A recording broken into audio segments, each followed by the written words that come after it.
Mayo Experience. Mayo Experience. Mayo Experience. Mayo Experience. Experience. Welcome to the Pat Mayo Experience, presented by DraftKings 2021 Week 6 Best NFL Bets. And we're going to go through the gold, the silver, and the bronze picks of the week. Remember to smash the like button, sub to Mayo Media Network, okay? We're almost at 30,000 subs. We'd like to get there sooner rather than later. So if you have not subbed yet, please do that in the comment section. Please give me your single favorite bet of the week. Could be a prop, could be a side, could be a total, could be a spread, could be a money line. I don't care what it is. You give me your best bet. All lines will be coming from DraftKings Sportsbook as we talk through this today. Additionally, subscribe to the newsletter. There's one coming out on Saturday with more game info, with more stats, with more contests, with more giveaways, tons of that stuff in the Listeners League. Link is in the description. If you enjoy this show on the audio version, rate, review, and subscribe on Apple or Spotify to help us go up in the charts, because that would be very nice. Rob Pizzola from BetStamp is here. My man, bad week, week 5. You're going to get it back this week or what? I mean, I hope so. It's the NFL's so random that I can never guarantee anything. I hope so. I mean, I like some of the picks I'm making this week. That's not to say I didn't like the ones from last week, but you know what these end games look like in the NFL, Pat. Like we're midway through the fourth quarter. The picks could all win, they could all lose, and then they just end up all losing because you got a Cincinnati kicker who thinks he's hit a field goal and he didn't, and there's a bunch of stuff that happens in the NFL. Let's call it out for what it is. Let's call it out for what it is, Mayo. It seems like we always talk about these Mexican soap operas and stuff, and nothing happens, and at the end, slap in the face, another chick puts a knife in the guy's back. It's like, all of a sudden, here we go. Here comes the entertainment. I'm almost going to say this. It feels like we're playing with a script. If you've been betting long enough, you just watch these games. Oh, when's the pass interference coming? Oh, here comes a crucial holding penalty. I'm just saying, I know it's not that way. Like, I don't like these trolls on these sites. Oh, rigged, fixed, blah, blah, blah, blah, blah. But it does, Pat, and you're a smart, you and Rob are both intelligent people. It feels scripted a lot of the time. That's all I'm saying. Rob, did you have the over-under of 1 minute and 41 seconds for the first stabbing reference of this episode? I'm glad you brought it up because I was going to bring it up. 141, under 2 minutes. Wow. That would have been my goal pick. It would have been my goal pick this week. I logged in early today. I was watching On the Case with Paul Azan, and lots of people are getting stabbed. So it's kind of subconscious now. It's fresh on your mind. So Rob pulled a Pat Mayo last week and went 0-3 across the board. Cam was 1-1-1, got the push in the Cincinnati game. We were on the opposite. We were on the opposite sides of Arizona and San Francisco. Arizona. Good call by you. Yeah. See, that's the one where I would say that, Cam, that was a good call by you.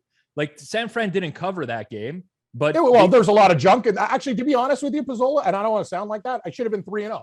Cincinnati in that game should have easily covered 3.5. In San Francisco, they were down 3 in that game. Like, Trey Lance just did nothing in that game. They had position, they had everything. Like, I'll agree with that. Like, that was. You lost that game by literally a half inch because that goal line play was the stop. And also the 49ers were 1 for 5 on fourth down in that game. Like, anyways. Well, part of that bet, in fairness, I agree with you, and I much would have preferred Trey Lance score that touchdown because I had a 5-player touchdown parlay, which he was the last piece of, which I really could have used. That would have paid far more than the bet on the Arizona spread. I would have traded that one off for a loss on the show and a loss of like $100 in my bank account to see it go way up. But part of the reason was like, who knows what the fuck Trey Lance is going to do?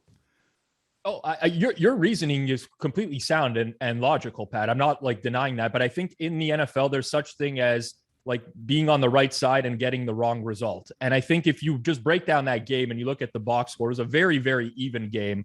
The 49ers just consistently drove it into Cardinals territory and couldn't score. To your point, Pat, you did say that could happen. Like, we don't know what problem is though, Rob. Who gives a shit when you look at your bank account? It's a win or a loss. That's the frustrating thing. Like, how many times look at the games that we had last night in all other sports, right? You know what I mean? A lot of the time you're just sitting there going, wow, you dominate 90%. It doesn't matter. It's just about end results, right? But it does matter. The process does matter. Like, you're right, Cam. Like, at the end of the day, you obviously want to win your bets. Like, that's what we're doing this for. But I think from your perspective, it's going to suck that you lose San Fran +6 or whatever. But at the end of the day, you can say, you know what, I made a pretty good bet there. This was probably a coin flip game. I got unlucky. And you go on, and at least you're not questioning your process.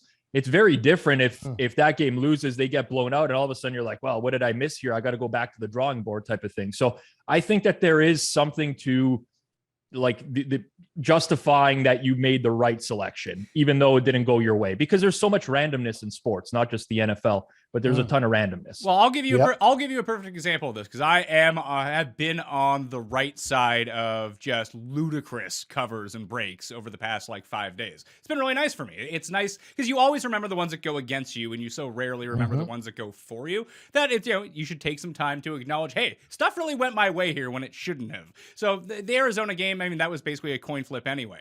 I had the Chargers -2 last week. Cleveland carried Eckler into the end zone to cover that spread. Yeah. I feel like I'm pretty fortunate on that one. I had Philly and the under on Thursday night. 6.5, 52.5. Me too, buddy. They go for the 2. They cover the 6.5. And then their defense is so bad, they can't stop Tampa Bay from coming down. They don't even have to kick a field goal to hit the over. They just take a knee. So, like, that's incredibly lucky stuff. Like, I had the Saints last week. That felt good. The Saints dummied Washington last week. Like, I felt like I was on the right side of that one. I got that game right. The other ones were, I got lucky kind of thing. But you got to get lucky sometimes. You can't be unlucky all of the time. It just can't work that way. Well, for sure. I mean, listen, it's a long season, right? And we deal with these like short sample sizes. And we're talking about 3 picks from the previous week. And you can go 0-3, 3-0, and it's just like a complete randomness to that. At the end of the day, what we're looking for is the record at the end of the year. And I'm not just saying that off an 0-3 week. Like, obviously, I could come on and be like, oh, I was, didn't win one last week, but it's all about the long run.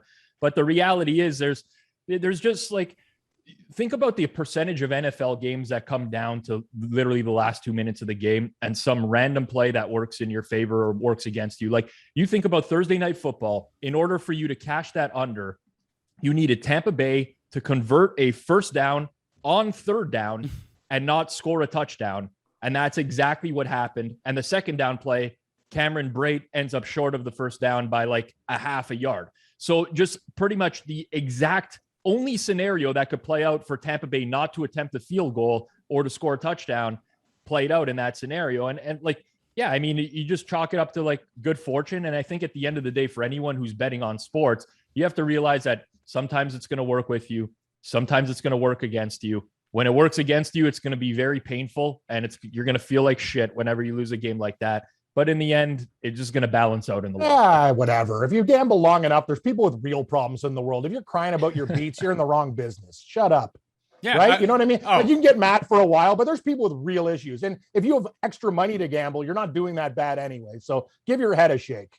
I am 100% with you, and I feel I feel like golf betting really desensitizes you to like the breaks of football betting, because it's just like when your guy is 50-1 and he misses a 2-foot putt to win the tournament, you're like, oh, I could have won $4,000. It's not like I could have won $200. Yes, you got it, Mayo. Look at Wolf last week. I got Wolf at 50-1. That guy's swing is shittier than mine on Sunday. Like, what the fuck is that guy doing? There's like 9 hitches in his giddy up. He hits the cactus. He hits rocks. He's hitting rattlesnakes. This guy, I'm like, wow, this guy's fucking done. And Sanjay M is playing like the second coming of Gary Player if he had a kid with Jack Nicklaus. Ding, ding, ding, ding, ding. Everything's nutted inside 4 feet. You're right, Mayo. Hey, guys, if you're out there betting football and crying, start betting golf and watch a guy in a matchup bet with a 5-shot lead and 3 holes to go triple, double. Okay, wake up. I don't bet NASCAR, but I feel like NASCAR would be the most painful.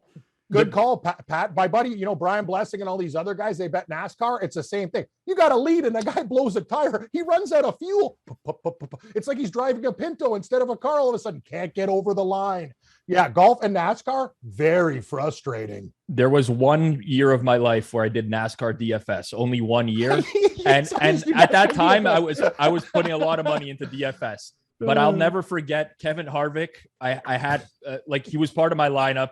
He pits, and as he's coming out of the pits, runs over some sort of debris coming out of the pits, so has to do an entire lap on a shredded tire and goes and pits again. And you just the classic DraftKings currently winning goes from like a 6-figure amount to like $100, and you're just like, I'm never doing this again, type of thing. But anyways, but you did. NASCAR is very tilting. But I gotta be honest with you, Pat. I just got a text, and usually like 99 out of 100 are bad. My mom told me she loves me and have a good day today. Like that really, that puts me. I went to see them at the at Del Boca Vista yesterday, moving into their nursing home. What a gong show. But anyway, that's a thing that I need when I got stress in my life. I appreciate that. I'll start shooting you some more messages, positive messages in the morning as well, Cam, instead of the usual negative ones. Yeah, usually it's like, you owe me money. Yeah, you know what I mean? Come to the bank. Let's talk about your bad rates. Like, you know what I mean?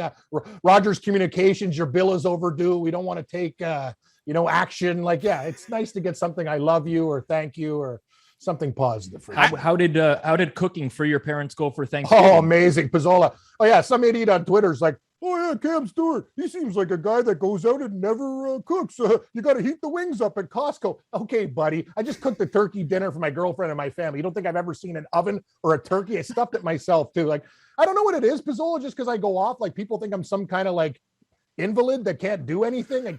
I love cooking. Next to sports capping, that would have been my career. I've worked in many kitchens. I've been a salad guy. I've been a line cook. I've been this, I've been that. Like, I've been in the restaurant game a long time. So you know what I mean? Like, I know how to cook. I get it. I think it's some of the things that you say where people might say, well, this guy's just like, he's a little out there. Like last week you talked about dipping a Twix into orange pico tea to eat it, right? Yeah. Which I tried. And honestly, I have to say I was very surprised at how terrible it was. Oh, so terrible. It was way more terrible than I even thought it would be. Okay. So it was even more surprising is how terrible it was. But yeah, you say stuff like that and I can see how people would be like, well, this guy, this is the Cosmo. Fair enough. I just don't understand how you correlate I can't cook into the stuff that I say about murders and I got a knife and da. Like, you know what I mean? It's just people don't like to know what it is, Mayo. People don't like to read the whole article. They like little snippets today. That's the whole problem. They enjoy a good headline. I'm probably not helping with that as I released quick clips of you stopping at the craziest possible You're doing a good job, Patrick. But I will say, if any book out there does want to have a Cam Stewart centric show, you can contact Pat Mayo. You can find the right channels to do that. We can create a show around Cam. I can move him out near my studio, and then Cam and Cuss can have a cooking show together on top of the show that you're going to be paying for gambling. It sounds pretty good. I like it. I got to be honest with you, and I really like Cuss, but things are starting to happen now. My parents are in a home and, like, you know what I mean, winning some money once in a while. I got to be honest with you, Patrick. Like, this guy, like, you get too close to him. I'm not sure. I don't need any bad chi. I like Tim and all, but let's keep a distance. But I will move to the city. Thanks. I understand that. I wouldn't want to be anywhere near him as well. And also now he's doing 2-a-days at McDonald's. He's not cooking himself. So how are you gonna get this guy to do a cooking show, right? Yeah, just not during McDonald's Monopoly, and we'll be good. Gold picks for week 6. I feel like the biggest square on the planet with this pick, but I'm doing it anyway. I got bad closing line value already because I already bet it at -4. It's dropped to -3 right now at DraftKings Sportsbook. I'm assuming every sharp in the world is just pounding the other side or they're teasing it up. I don't know where this love is coming from, but I still can't figure out how the Cowboys are now just favored by 3 over the Patriots in New England. Is it because the Patriots covered against Tampa Bay 2 weeks ago at home in a primetime game, a spot where Tampa Bay, as we just saw on Thursday night, never covers? The Cowboys are way better than the Patriots. Yes, I get that Diggs is banged up. They're banged up on the offensive line. But the Patriots have no offensive linemen, and they can't throw the ball deep. That's a real problem. Give me the Cowboys -3. I won't be talked out of it. Your team, Pizzola. I'm liking the other side. I like the Patriots in this game personally. So, okay, let's start with what we've seen from both these teams recently. The Cowboys are coming off 3 straight home games in which they've played very crappy teams. So the Eagles, the Panthers, the Giants completely decimated by injuries. So from a pure stock perspective, you're buying probably as high as you possibly can on the Cowboys this week because they've looked very good against 3 bad opponents. The last time they went on the road, they only scored 20 points against the Chargers. Now, granted, they won that game, but offensively speaking, wasn't a very huge output for them. And then the Patriots last week, a lot of people are going to react to the very close game against the Texans. Texans are a pretty poor football team, but obviously you mentioned, Pat, the week before they played the Bucs. So coming off of a very emotional game against the Tampa Bay Buccaneers with Tom Brady coming home, they're playing without 4 of their starting 5 offensive linemen last week, which is kind of unprecedented in the NFL. That doesn't happen on you just basically don't see it anymore. They're going to be getting at least 2 of them back, possibly 3 if Shaq Mason's back. So personally, I think this is like a buy low opportunity on the Patriots, sell high on the Cowboys type of thing. Could I be wrong? Of course. I mean, like, I actually think Dallas is really good this year and they're going to be a competitor. But the last thing I will say, and why I really like the matchup for the Patriots, is Mac Jones. Of all the quarterbacks in the NFL this year, he has one of the more drastic splits when he's under pressure versus when he faces no pressure. He's actually very good, accurate quarterback in a clean pocket. And if you look at all of Dallas's pass rush metrics this year, they're well below average across the board. They just don't generate a ton of pressure. They don't blitz a whole lot. They don't have a great pass rush win rate.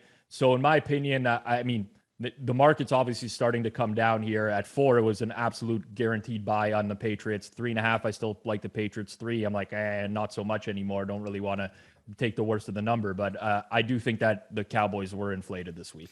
They may be. I just look at this game and I look at Dallas's roster. I look at the Patriots roster. Who have the Patriots beaten so far? They beat the Texans and the Jets. Congratulations. And yes, the Cowboys only put up 20 against the Chargers, but the Chargers are hard to score against if you're not a great rushing team. It didn't seem like Zeke was really the Zeke that we've seen the past few weeks here. I just don't know a spot on the field where the Patriots are better than Dallas, except for when you get to the sidelines and you look at the coaches. Sure, I'll give you that one. But on the field, I just don't see it. If Mac Jones was completing like deep passes, I think Dallas's D can be had once you get to the secondary behind everyone else. But we have not seen the Patriots have any ability to throw the ball downfield so far. Yep, that is true. I mean, I don't necessarily think it's they're sheltering Mac Jones. I think it's they just don't have the wide receivers that can get the separation downfield in general. But ultimately, I do think at some point where the Cowboys defense is going to regress. Like right now, they're generating a ton of turnovers. That's sort of kind of been their MO. Obviously, Trayvon Diggs with a pick in every single game so far this season. But at some point, they're going to get one of those games where they don't force any turnovers. I think the Patriots are very likely a safe, conservative offensive team where it's very likely that this could be the game, or very possible that this could be the game. But ultimately, what it comes down to for me is just like the numbers on the game. And I like this. If you were to bet this game last week, Pat, Dallas was -1.5 point favorite. If we're going to bet this in the offseason, before the season started, Dallas is a 1 point favorite. So a lot's happened since then. I think the Cowboys are better than we thought they were going into the year. But to warrant a price movement through 3 over the course of 1 week because Dallas beat up on the Giants, who were missing like everybody, and because the Patriots had pretty much their entire offensive line out, I don't know. I don't agree. I like the Patriots here personally. All right, well, hit us with your gold pick then. It was going to be the Patriots, so now we're going to go. Oh, yeah, that's what we do. That's what we do. We got to go. What, you're changing your pick because this is what it's for. Like we can go on the opposite of people's picks, Pizzola. It's not like we all have to have different picks, or the same. You know what I mean? I'll do your thing, man. I think that he just saw you come at me last week, just like when he went at you the week before. He's 0-2 against us. He always comes. I love when he comes at me. It's good karma for me. I want him to say my picks suck and they're losers and they got no chance. That's good. That's good for Sunday. That's good. It's a good point Pat makes. There is a certain element of fear of losing to one of you guys that contributes to this, but I will take the Patriots. I see DraftKings plus 3.5 -115 right now. That's what I'm using as my line.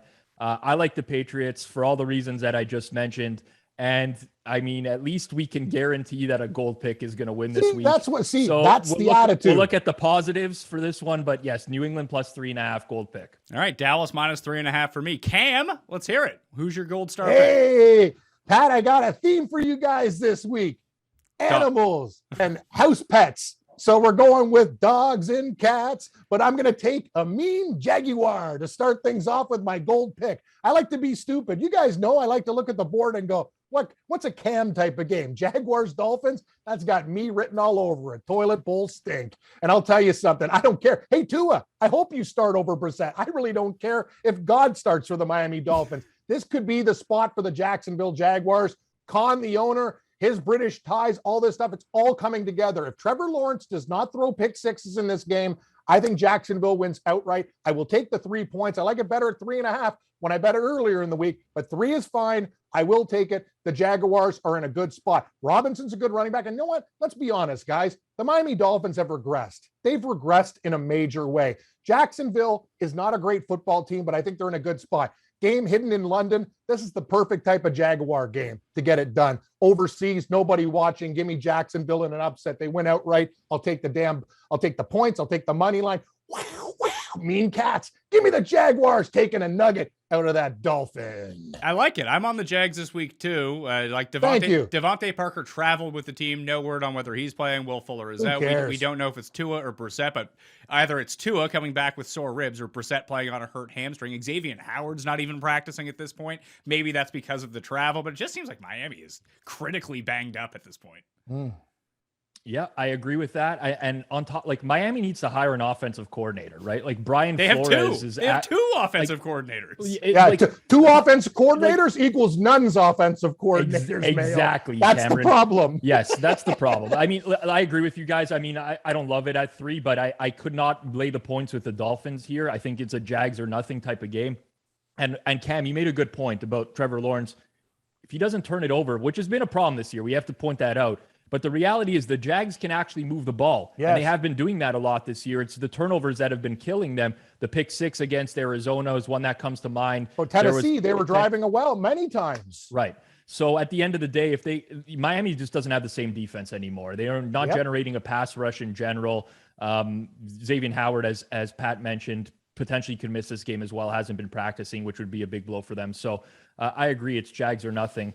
But I just want to point out that 5 minutes ago, Cam is like, why do people always ragging on me? Like they think I can't cook. I can't do all these household things. And then he comes out 5 minutes later and is like, the theme of the week is animals. Like we're going animals this week. Yeah, it's good animals. That's what I'm doing. Dogs and cats. But you got a problem with it? There's no. You see how someone in the Tennessee toddlers. We got cats. We got. It was a clue for my other pick. But anyway, I think people with half a brain could put it together. What's wrong with that? I'm betting cats this week. Oh no, I'm not saying there's a problem with it. I'm just saying I could see how someone could watch a guy that says, I'm going with the animal theme this week and like maybe this guy can't really. I don't know how going with himself. an animal theme has to do with me not being able to cook. There's no correlation between that. Right, Pat? You're honestly. So I'm talking and I'm a little bit off about animals. That doesn't mean I don't know how to turn on an oven, baste a turkey, stuff it, and cook a damn Thanksgiving dinner. They're not related. That's the whole point. There's nothing to do with me not being a good cook and me picking the damn Jaguars this week. I would actually flip it that Cam had a really nice tease for his picks. That's what you do in broadcast. Thank you, Pat. I like the tease. You guys are missing the point here, right? No, you're missing all the points, Pizzola. That's the issue. You're missing the point. Are you familiar with a Venn diagram, Cam?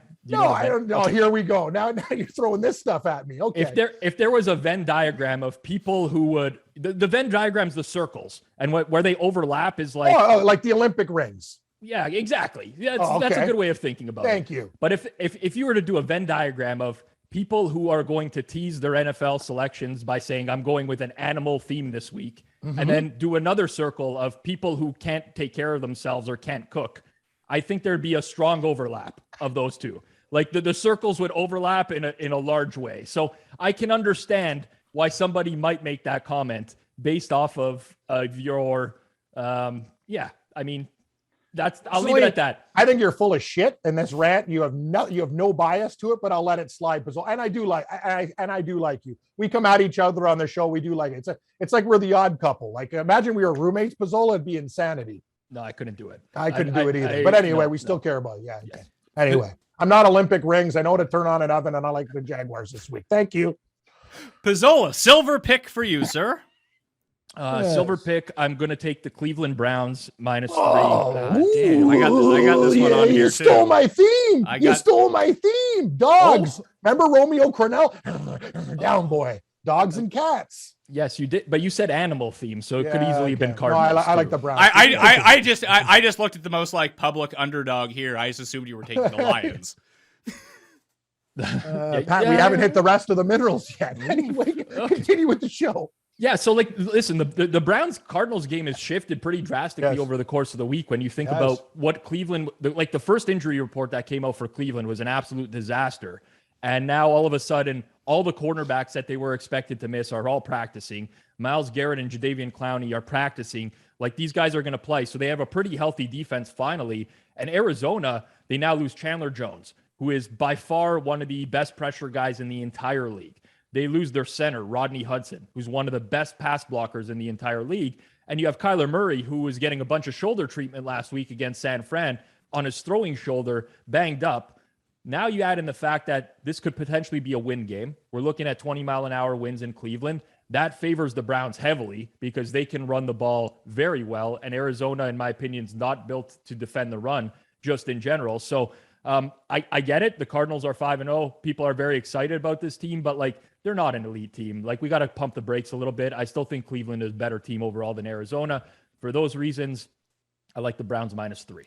I have the Browns -3 as my silver pick as well, Cam. And me too. And I got the Browns as my silver pick. And I'll tell you, I liked it a hell of a lot better at 2. But guys, this is a great spot for the Browns. Arizona, everyone feeling it. This is the week. But guys, you know I was right about this. I don't understand what Cleveland is doing. And it happened again. We've talked about it on the show. Pizzola, you know the coaching staff. I don't understand if they're getting stupider like the movie Benjamin Button. Instead of getting, older to younger, they're getting smart to stupider because Nick Chubb on that first drive against the Chargers, 15 yards, 13, bam, bam, bam. And all of a sudden, oh, Baker Mayfield, let's get cute. I talk about it every week. The Browns coaching staff actually is hurting their team through horrible play calling. It's the worst play calling I've seen from this team in years. But we're in a great spot this week. Let's round it up, boys. Browns all day. They win this game by 14 plus. I think they murder the Cardinals. Does this worry you that all three of us have somehow selected this as our second favorite? I'm absolutely trembling now. ESPN panel where they've all just picked one side of the game?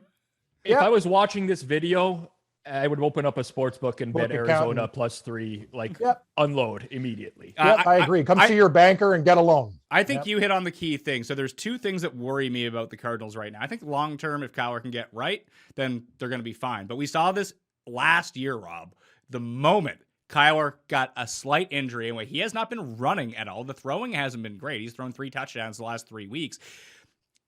And they can't stop the run, like you mentioned. No Chandler Jones, that's going to hurt. Offensive line banged up. But it all just comes down on the back of Kyler, that if he is not 100% Kyler, this team's just not that good offensively is the problem. We saw that last week, and I don't know if the pass rush from San Francisco is that much better than the pass rush of Cleveland. Some would probably argue that it's worse or it's equivalent, that it's going to be a real problem if Kyler can't get it going with his legs. I don't think he will be. Pat, I'll tell you one thing, though. The Cardinals' backup quarterback, very, very underrated. Former Winnipeg Blue Bomber, Chris Streveler. I don't know about underrated. Streveler's a warrior. What are you talking about? He's a grinder. Oh, some loser from the CFL? Perfect. Hey, exactly. Now you got to slow down. You're pulling a Pizzola on me. Loser from the CFL. No, winner who now is a backup quarterback in the National Football League. Remember when, who was the guy who ended up, I think he was the Lions MVP, BC Lions MVP. Like he just crushed in the Actually, CFL. No, it is Casey Printers is who it was. Yeah, Casey Printers from the BC Lions. Yes, but last night, remember Singleton, the linebacker for the Eagles? You guys know. Hey, Pizzola, he used to be the guy at the Calgary Stampeders. Yeah, let's be real. Let's be real here for a second. Once every 5 years, there's a guy who just mistakenly ends up in the CFL, like Cameron Wake, and ends up good in the NFL. Most of these guys are just there. And okay, Pat, I know you're disdain for the CFL. I don't even know why I defend the league. They've never been nice to me. I should actually, I promote their league. It's not even on my station. And yet they don't even you're right. I should actually rip the CFL. I don't even know why I'm so friendly to it. Anyway, I just love football. If we were to do a draft, if there's a draft happening in the NFL tomorrow where it was only backup quarterbacks, where is Chris Streveler being drafted in the backup quarterback list? Middle of the pack. No. He's pretty good. Is he pretty good? He is. I would rather have Chris Streveler starting than Geno Smith. No. Oh, no. That's way wrong. No. That's way wrong. No, it's not way wrong. No. You haven't seen the guy play a lot because he doesn't play. When he does well. Anyway, we're not going to get into this conversation. Geno Smith had one good drive for the Seahawks. That's about it. We'll see this week, actually, versus Pittsburgh. And then maybe I'll come back and apologize to you guys next week. See how he plays. Kind of like the Seahawks this week in Pittsburgh. Yeah, I'm. You know what, Pat? I was looking at the Steelers too. I'm like, maybe the Seahawks show up. Tough game, very tough. All right, bronze. Okay, we got some bronze picks here, Cam. What's your bronze picks? Is it the Lions? Oh, yes, Pat. It's like I let the cat out of the bag to tease. Like you guys know animals. Yeah, Lions. I like the Lions. They say there's no crying in football with Dan Campbell, but I'll tell you, I enjoyed that press conference. This guy cares. And there's no team more snake bitten. Like, people think the city of Buffalo and, hey, there's a fire in Tonawanda, Lackawanna, the Bills. Like, no, Detroit. Like, these guys, 66-yard field goal versus Tucker. The way these guys lose games, it is depressing. But the Cincinnati Bengals will come into town. We're getting that hook 2-3.5. The Detroit Lions have been competitive every single damn week. Cincinnati, I know. That's not true. They have not been competitive every week. It's just the score makes it look like they're competitive every week. Okay, sorry. They weren't competitive against the Niners. The box score was good. They played great against Green Bay for a half. Okay, yes. They made tons of mistakes against the Bears. They were competitive in that game. They came back against the Ravens. Hey, that's not my fault. The Ravens let the foot off the gas. I don't care. The Detroit Lions are getting 3.5 this week. This is their week. It's a good spot for these guys. Cincinnati goes in there, and if they squeak out a win, it's between 1 and 3. That hook is huge. Give me the Lions. Restore the roar. I like Cincinnati in that game. I listen. I'm not. I understand. Hey, that's why we're on the show. We're not supposed to agree. We all agreed on Cleveland, and that could turn into a train wreck. It was between them. There were some other games that I was looking at. What was the other game that I was like? Washington plus 6.5. Like, it's hard going gold, silver, and bronze, right? So give me Detroit plus 3.5. Listen, you're getting the hook there. I think that's fine. I mean, personally, you're talking to me like you're some kind of NFL expert, Pizzola. Like, how's your record doing? Like, you guys are scoffing at my Detroit pick? Give me a break. I'm making these picks on Friday after I've already bet and moved the lines in some cases to what I'm. Hey, I'm you don't think I bet some games early? Wink, wink, nudge, nudge. What I'm getting at is I'm. Anyways, let's. I digress. Cincinnati, Detroit. My big fear for Cincinnati is that Joe Burrow can't speak, which he's not talking this week. He's actually going through practices without speaking. He's had dental work. He had a throat contusion in last week's game.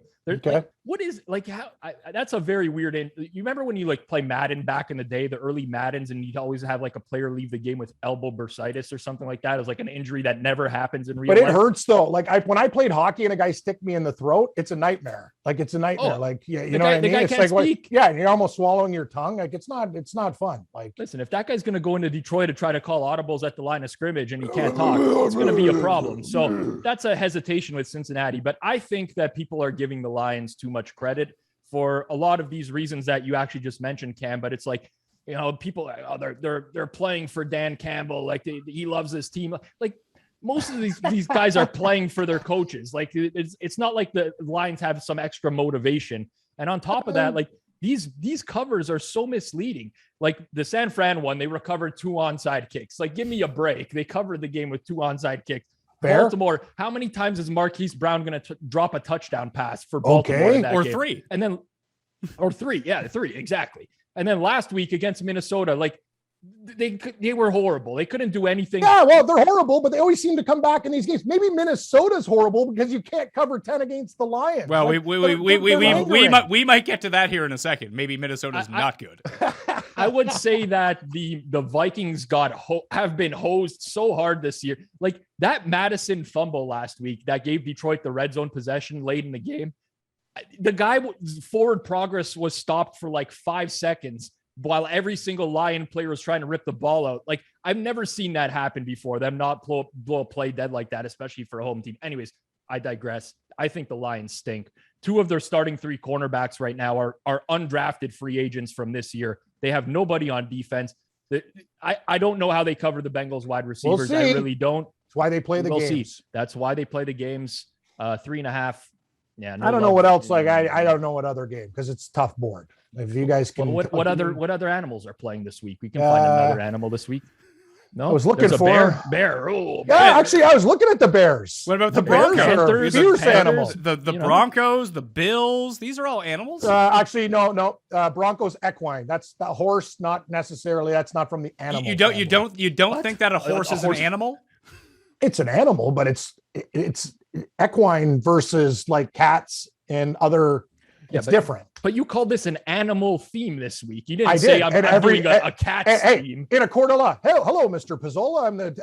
I'm the attorney. Are jaguars Animals. The answer is yes. Are lions animals? You're damn right they are. And my other pick, What Browns are dogs. But wait a second. But what court of law is going to say that a horse is not an animal? This is what It's equine. It's called, that's why equibase. You know, when you go bet horsing, it's an animal, but it's a different type of animal. They're different categories, man. Anyway, yes. I don't want to get in this. Talk with listen, you. I know it's semantics. I didn't go to the University of Guelph. I know that the horses are different, though. My wife is a vet who went to the University of Guelph. If I was to ask her, is a horse an animal? She is going to say, yes, Rob. A horse is an animal. But they have different. Anyway, I understand. We understand what you're saying, but you said animals, and yes, I did. Animal. This is an animal theme this week. Sorry. I'd like to apologize. A bear would have been an easier choice as an animal instead of a bronco. But anyway, I didn't pick those selections, and you guys are correct. Horse is an animal. Okay, thank you. Correct. Just trying to clear that up for the viewers. Sorry, Pat. If we're going to go with like early in the morning, but if we're going with like an equine is not kind of the same. Like, is Ursa the same for a bear? Like, I don't know like where we're going with it. What, Urso? Yeah, that's bear in Spanish. Also, I think like Browns loosely like a brown is a dog. I'm aware, but that is their logo. But it doesn't really fit. Then what the hell is a brown then? Listen, I'm just saying, like the other ones are much more explicit. Like you get to, Panthers, Bears, Lions, like it's and birds and animals. That's the NFL. Other than a Titan, everything else. Titan's not an animal. It's a god. What I'm saying. Yeah, I mean, I guess it could be. Yeah, Pat's getting frustrated now. Well, I mean, I think it's very clear cut what's an animal and what's not. But no shit, buddy. I get it. I know what an animal is. Rob, do you have a bronze pick for this week? I do. Good. What is it, Rob? Tell me what family does it come from? What is this magical bronze animal? I'm going to go with an animal this week, a legitimate animal for the bronze pick. I hope Dioff has his or Jeff has his headphones on, noise canceling headphones. I like the Ravens. I'm going to take the Ravens. Yeah, a bird is an animal. Raven's a bird. Got it. We got it. But listen, I think the Chargers are going to be very good this year. I do think the Chargers are very good. I love their coaching staff in general. I think it's a really good football team. But there's a lot of signs of regression that are coming for the Chargers, and particularly how well they have fared on third down and fourth down this year. And it's going to be very, very difficult for them to keep this up over the course of an entire season. And now we're getting to a point where we're saying that the Ravens and Chargers are basically like close to equal teams on a neutral field. And I don't necessarily agree with that just yet. And particularly for this matchup, because the Ravens, while they haven't really run the ball all that successfully this year, they are a team that is built to run the ball, especially with Lamar Jackson at the quarterback. And if there's one thing we've learned about the Chargers this year, they cannot defend the run. Yeah, but they just get completely gashed. Do they even try to defend the run? No. See, that's a good point. They don't. They let it happen. They don't, and they play two high safeties. I think we talked about this last week. Maybe I'm just losing my mind. They play two high safeties. They encourage it, but we're starting to see like good offenses like the Browns. When you don't defend that, you're going to get torched, and then you have to capitalize. You have to score on offense. And the Chargers had a lot of things work in their favor last week with all those fourth downs going their way. Personally, with the way that things are playing out here, the potential that Mike Williams might not play for the Chargers as well.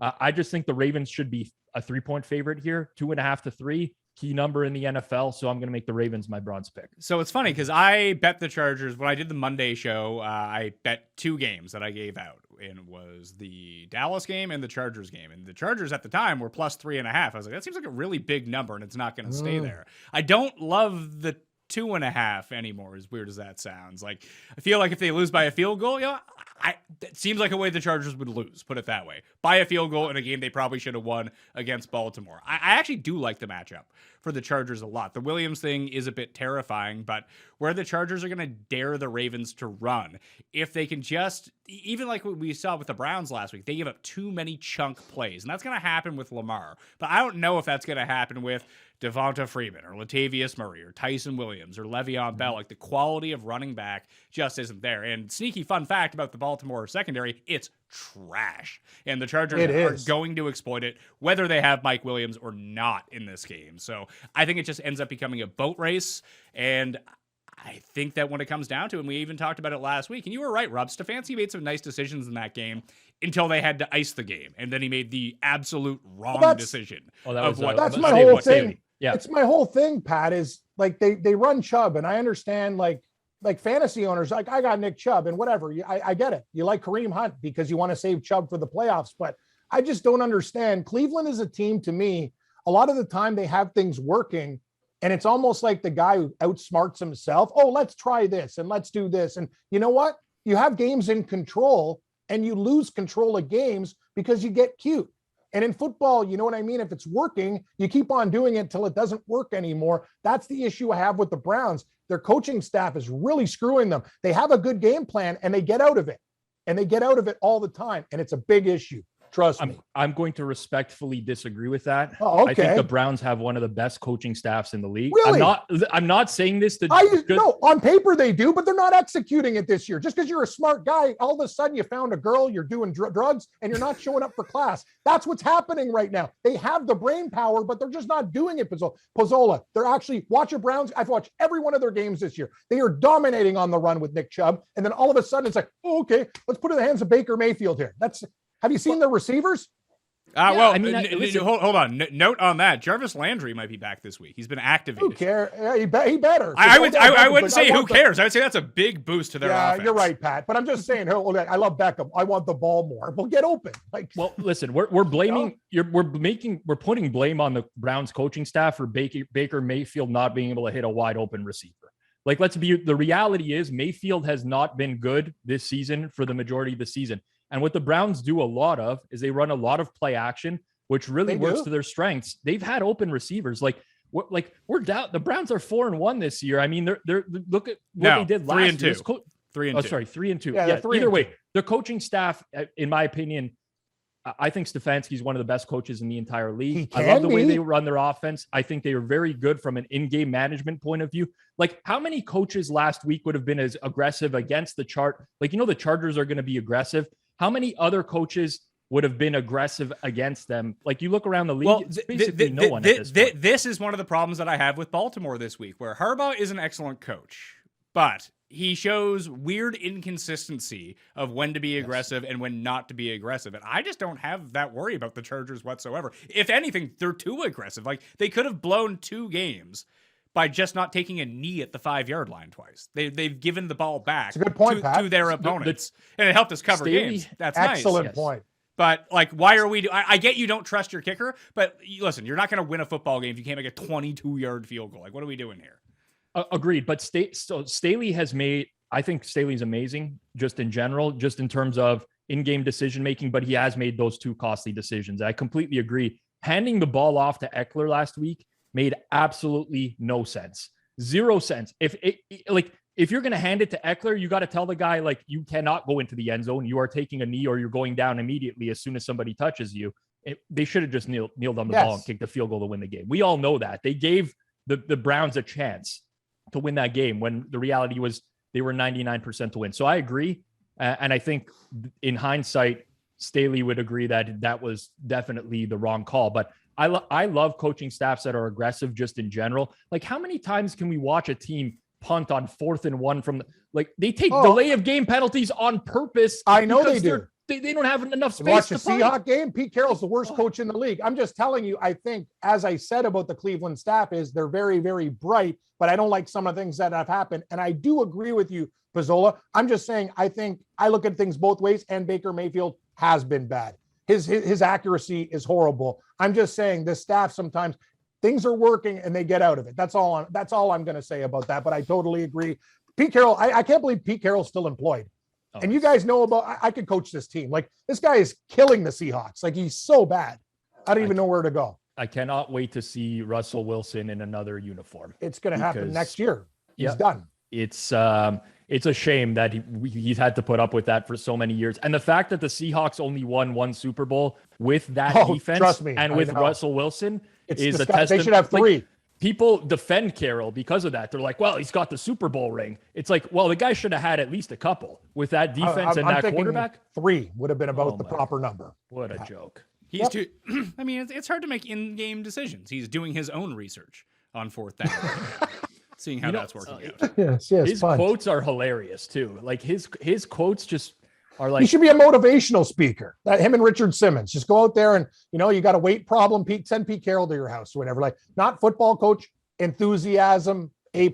Like he's a positive guy, but he's not a football coach. I will say we often we boil down coaches to like the decisions they make in game, which is only part of it. Like the reality is all the work you put in over the course of the week, plus being able to be a good motivator. Like in my opinion, Mike Tomlin is horrible in terms of in-game decision-making. They punt on 4th and 1 all the time. Like last week, I don't even remember what the score was in the game. They were getting torched by Green Bay, and the guy brought out the field goal team to what are you doing at this point? But he's a master motivator. He gets his team ready over the course of the week. So I think Carroll has some positive attributes, but in terms of managing the game, like get a computer geek on the sideline, a numbers nerd that can say, Pete, we got to go for it here. Well, I got to be honest with you, Pizzola. If you watch, and you and Pat, you watched the game yesterday, I was surprised Tampa Bay didn't go for it on some of these 4th and 1s and 4th and 2s. It's Philadelphia's defense. I think that they felt like Philadelphia had no chance to come back on them. It almost burned them. It didn't, but you can't think like that, right? But that's how people. But that is how like human nature of how people think.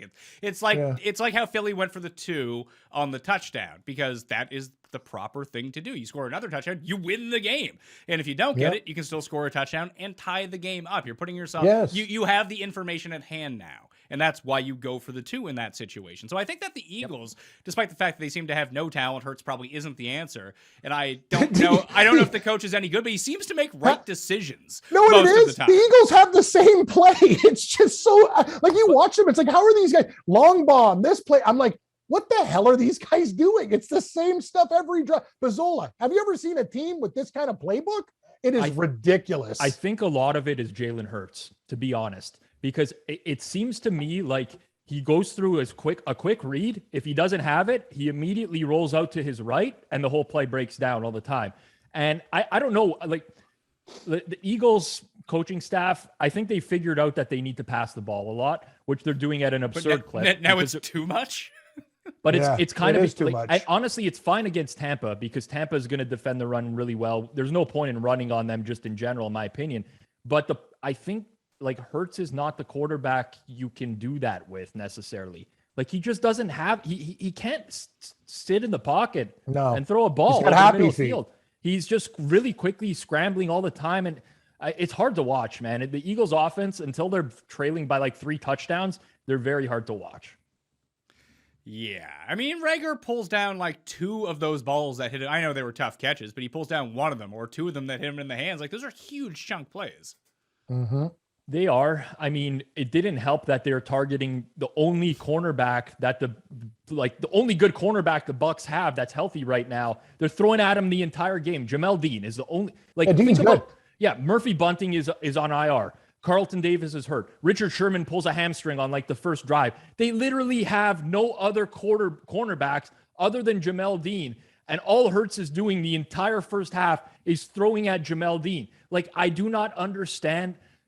I don't, the Eagles just are I didn't even bet the Eagles last night or anything along those lines. It was nice. Super frustrating. What a cover. Watch. Yeah. What a cover. It was a good cover. Right, Pat? Right in the back. Eagles in the under, right, buddy? Listen, man, if Texas minus 4.5 can come through this weekend for me on Saturday, I'll be a very happy man.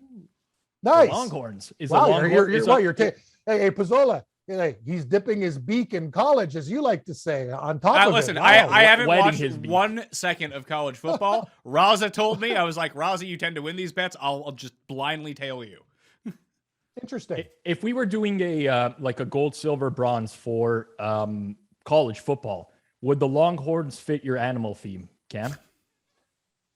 Being a bull? Yeah, they're animals. They're animals. Okay. They're not as you guys said, I know it sounds insane. They're all animals. I'm just saying. Anyway, I don't want to get to the equine or whatever talk again. Your wife's a veterinarian who went to Guelph. I get it. Like I'm not a veterinarian. I'm just saying horses are a little bit different, but yes, they're all animals. But like a bull is just a cow, really, right? With horns. Yeah, but so what makes a cow that much different from a horse? You can't milk a bull. Cows offer milk. No, I okay, fair. Fair point. I don't know what that has to do with anything. It has to do with providing. But if you're gonna separate the horse from the animal community, why is a cow included in the animal community? That's this. I'm trying to figure out the logic. I'm trying to get to the bottom. I don't know really. I don't have the time to write the essay or whatever. I'm just saying when I bet horses, it doesn't have like it has a different name and a scientific background for when they're talking about horses and their breeding in comparison to other animals. And I don't understand. I don't have the capacity to figure this thing out. They're all animals. Okay. I know somebody else wanted to talk about 5-second rules and stuff. We'll do it next week if you want to talk about food. No. We don't have any time right now. No, I don't want to get it. No. Pat, we'll save it. We got to save I still have to make my bronze pick. Oh, you do? I didn't even understand that. Well, you haven't made a bronze pick yet? No. We went into all those rants about Pete Carroll. I apologize. You're hosting the show. Continue. Not well enough. Or I'm hosting it so well, I'm just letting you guys go at it here. So I've got it narrowed down to 4. I had the Charger. I'll have it narrowed down to 3. I had the Chargers on it, but I don't like the 2.5 where it stands now. And we're doing these best bets for the lines as they exist at the moment at DraftKings Sportsbook. So that one's off the table. If I could give you my 3.5, I would. I gave it out on Monday, so you should have put it. It was in the newsletter too. Hey, Pat, remember last week we did the same thing? You gave us a bunch and we gave it to you. It won, right? I gave you the Colts and I gave you the Chargers half points or the Bengals half point. Yeah. No, I'm saying last week when we did the show, you're like, hey guys, why don't you just tell me I like this and this and this, and we picked one. Did it win? Like, remember, it was the Saints. You offered it up to us, the Saints. Remember, we said take the Saints. Yeah, I think we collectively arrived. Because you asked us a lot of different things. We said we like the Saints the best. Yeah, so we can do the same thing this week. So that's what I'm doing. I got it narrowed down to 3 okay. now. I took Cleveland I've already taken. I've taken Cincinnati off. I've taken the Chargers off. So it comes down to these 3 for me. Carolina. That's just against us on everything, by the way. Sorry, Pat. It's just hilarious. No, I like your this. short list is against us on everything, but that's what it's amazing. It's great. Carolina plus 2.5. Now that McCaffrey's like 50-50. It's a lot of points for a home team that they crushed the Eagles last week and somehow lost because Darnold.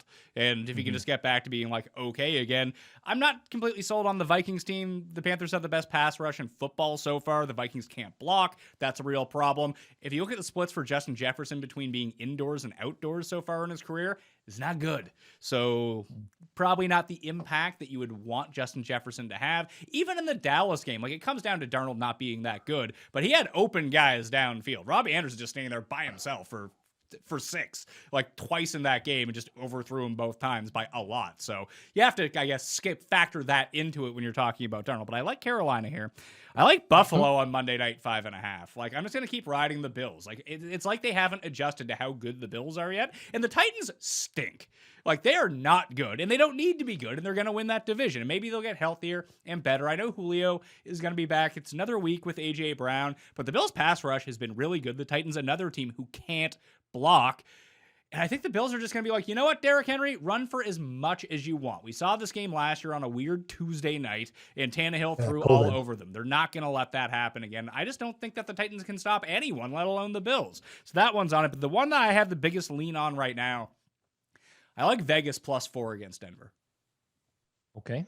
I can see that. I can buy into that too. False narratives. Yeah. All the other thing. With Gruden and all the other stuff. Like, it's a divisional you know game. What? Did any of us think that Gruden was a good coach? Maybe getting rid of him, maybe a good thing for Vegas? It's true. It might be an upgrade. It could be an upgrade. Like, I think that number's been on the move purely because of the Gruden news. Agreed. I think it's probably an overreaction. I mean,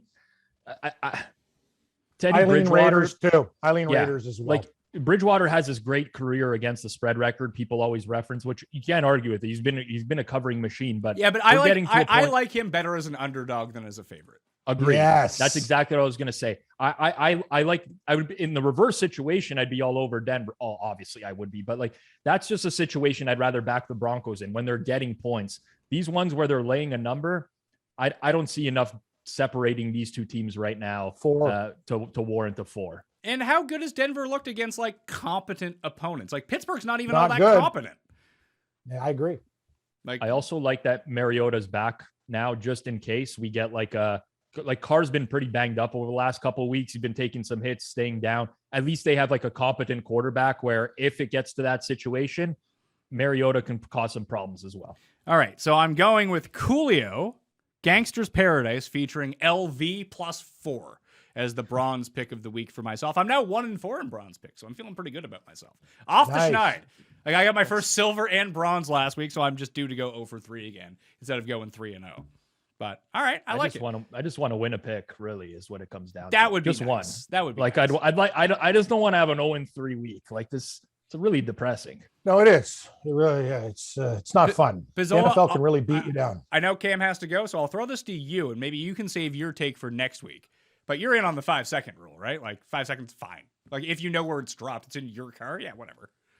I would argue in some cases, depending on the surface, it could even be like a 10-second rule. I'm no scientist. How about 24 hours? I'm going to tell you something. I've worked in fast food restaurants. If I found a piece of steak the next day and I'm hungry, like my floor is cleaner. I've worked in restaurants. Let me tell you, ladies and gentlemen, you'd rather eat off my floor than some of the things that I've seen in restaurants. I used to work with drug addicts that would take the whipped cream and do whippets all day. Hey man, let's get. Yeah, the guy's got his lips on the thing. He's got sores.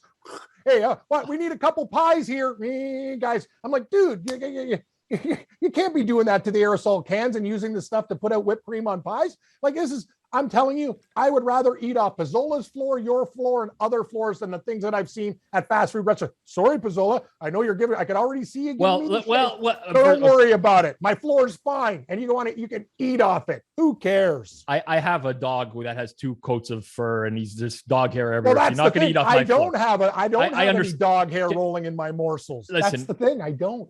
24-hour rule seems a little bit ridiculous. Okay, well, 10 seconds. I'm just saying 5 seconds. Who invented that? An idiot? 10 seconds. How often do you vacuum your floor? It depends. Is company coming over? How often do you Once a week. Once every 2 weeks. Then you're do you good. mop? Do you mop like your? I don't eat. No. I would rather eat food off a tile than off the carpet. I can tell you that the tile's cleaner. Agreed. I think we can all. I got cords. Look, I'm looking right now. I have an old Cheerio on the ground. The cords are eating the carpet. I just found 2 pistachios under my table. I'll eat them. Like, you want me to eat this friggin' Cheerio? I'll do it. No, I don't really do. No, anyway, I don't want to do it because I don't have to do it, but I'll do it. Like, you eat food, whatever, man. Who cares? I'm telling you, Pat. I've worked in fast food too and regular restaurants. I'd rather eat it from a dog bowl than some of the things I've seen. These guys, it's like that Seinfeld episode of Poppy. The guy's taking a leak and making your pie. He said, kneading the dough, and he didn't even wash his hands. That's disgusting. I'd rather eat off any floor, and you can't say I'm crazy. This is a stone cold fact. Poppy's a little sloppy. Yeah, he is. Poppy's very sloppy, and there's a lot of sloppy people in the food industry. Sloppy. I agree. So, like, we're all in, I think, agreement here. The only problem that 5 second rule is a stupid rule. Yeah, well, the only problem I have with the 24-hour rule, I was over exaggerating. How do you know that this was like? You don't know how long that food has been there, right? Because if you come across something that's been on the floor for a long time, you don't know that it's within 24 hours. I'm just saying. If I left the piece of shrimp at 3 o'clock in the morning and I woke up, took a leak, and I saw the piece of shrimp on the floor at 8 o'clock in the morning, don't hate me because I eat it. Like, I might eat it. Like, I'm just saying, I'm not. If I'm hungry, I'm eating it. And you're also not a wasteful guy either, so I understand that. And I'm not saying though I would go and if I found like a bunch of dog hair and pebbles on it, that no, it goes in the garbage. I'm not crazy. I might be a little bit out there.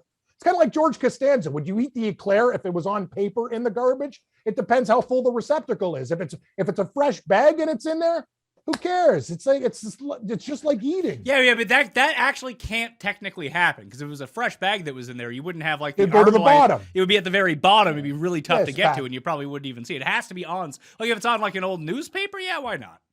Exactly. See, thank you. You would do that. If it's on coffee grounds and a bunch of other stuff. See, Mayo, he knows what he's doing. I personally wouldn't do it, but I get how like if it was just on something like I said, like a magazine or something like that, and it was it was on its own piece of paper. Yeah, who cares? I gotta hand it to you though, Mayo, because I worked with a lot of people, and I remember when we first met, you're flossing and brushing your teeth like every second. Which I still do. And now.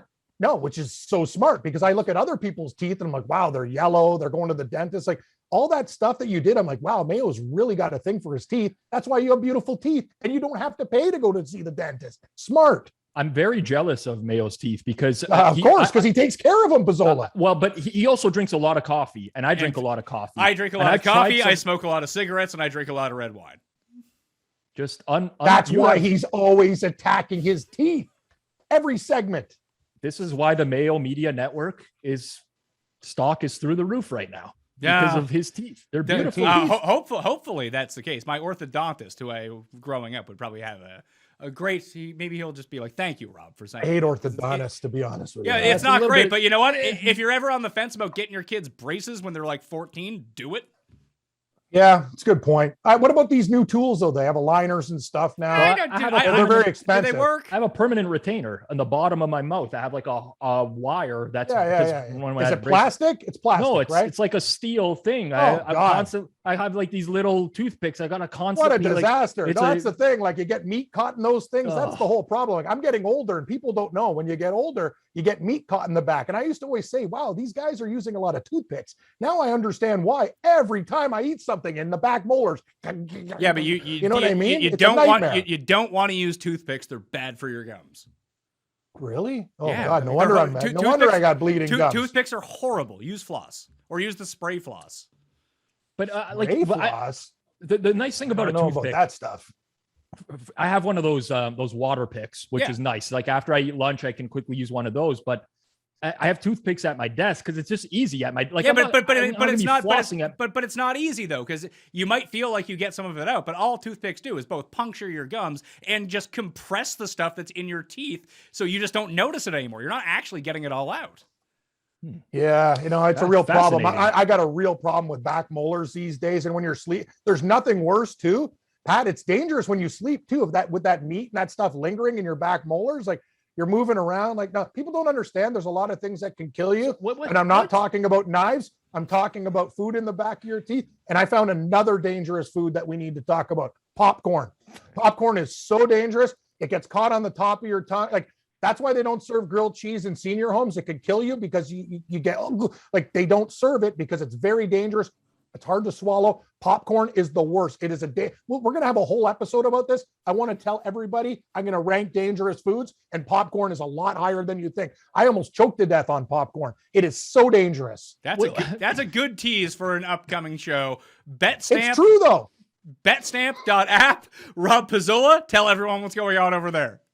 Yes, BetStamp. You can visit the website, betstamp.app. You can download the app on your Android or iPhone. It's a great utility for bettors. If you always want to find the best price available on the market for whatever sports books you're betting at, it's a great tool. And also, if you just want to follow some other cappers that are on there who post their picks, you can verify their history, tail them if you want to, tell them they're losers if you want to. You can do whatever you want to do. But please check it out. I mean, it's a utility that I, as a pro sports bettor, use on a daily basis. So I would highly recommend that to anyone who is betting on sports gives it a look. Cam Stewart, Sports Grid. Wow. Radio. Well, yeah, when I'm not eating off floors, I'm doing a lot of different things. I'm on Sports Grid. I do updates. I do shows. Me and Gabe Morency, 6 p.m. Eastern to 9 o'clock tonight. And I'm back on Sunday during the NFL games at 1 o'clock. 1 o'clock with Brooklyn's finest, Kevin Walsh, the Irish assassin. Yeah, we go through the games and it's kind of a roller coaster ride. It's been pretty good this year so far though, Pat. Always a pleasure, buddy. And we'll talk about some things. I have some ideas in the future to talk about some more topics. Oh, I like that. Yeah, you brainstorm all. The more brainstorming you have to do, the less I have to do. I just don't understand how people don't think popcorn's dangerous, especially kettle corn. I actually do have a question though. You say you're doing the updates. Why are people still doing radio updates? Don't people have a phone that they can check the scores? Yes, but I do them in a special way, Patrick. I do spreads and other things and add some color to the updates. I'm not some droid like some other guys on the network. It's your updates. Like I get in there, we crack a couple jokes like Robert Streb's pickles for the PGA or, we do it a little bit differently. I'm not going to say it's like a comedy routine. You should just launch a TikTok account and do that. Once an hour, sports updates with Cam. I actually think that is they really actually good pay idea. me. They pay me to do it at the station. But yeah, but you can get listen, you start the TikTok account. I will get you paid through TikTok. Okay, I don't have a TikTok account. That's fine. Just got to. When we set up your BetStamp account, we'll also set up a TikTok for you as well. Okay. That will do it on the Pat Mayo Experience. Rate, review, subscribe to the audio podcast. Smash the like button for the episode and get us to 30,000 subs on YouTube. 30,000, that's step one. Step two, 300 million YouTube subs. That's going to be my next goal. We'll see how that goes. Probably not well. Anyway, you can get the cheat sheet on dknation.com, sub to the newsletter, and use runthesims.com for all of your prop bets this week to simulate the slate 10,000 times and see all of the projections. All right? I'm Pat Mayo. Thanks for watching. I'll see you next time. Pat Mayo Experience! Experience!